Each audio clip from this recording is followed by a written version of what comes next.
আহিব নোৱাৰিলে দুজন আহিব নোৱাৰিলে বাকীজন আহিছোঁ।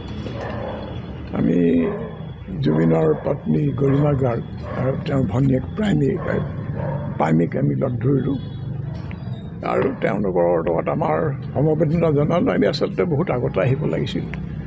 আমাৰতো লাঠি লোৱা বুঢ়া তিনিজন আৰু তাতে গৰম আজি প্ৰচণ্ড ভিৰ, সেইকাৰণে আজি আহিম কালি আহিম থাকোঁতে গ'ল। এতিয়া আমাৰ ভাবিলোঁ যে বহুত দেৰি হৈ গৈছে, আমি আহিব লাগিব।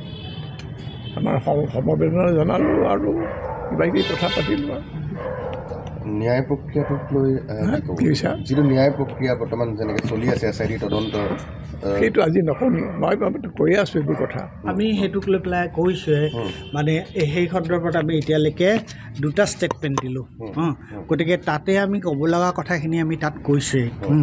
আৰু আমাৰ এতিয়া অজিত দা, তাৰপিছত গোহাঁই ছাৰ, তেওঁলোকেতো খুব ভকেলি এইবোৰ কথা কৈয়ে আছে দিন ৰাত। আজি পৰিৱেশ আচলতে আমি কেতিয়াবাই আহিম বুলি ভাবিছিলোঁ, কিন্তু ইমান মানুহৰ ৰাছ আৰু ভাবিছিলোঁ যে আমি এই আনুষ্ঠানিকতাটো নকৰোঁ, কিন্তু শেষত আমাৰ মনে নামানিলে যে নাই, এবাৰ তেওঁক লগ নকৰিলে, পৰিয়ালৰ মানুহক লগ নকৰিলে আমি শান্তি নাপাম। আৰু সেইকাৰণেই আৰু গৰিমা গাৰ্গৰ আচৰণ আমাক মুগ্ধ কৰিলে।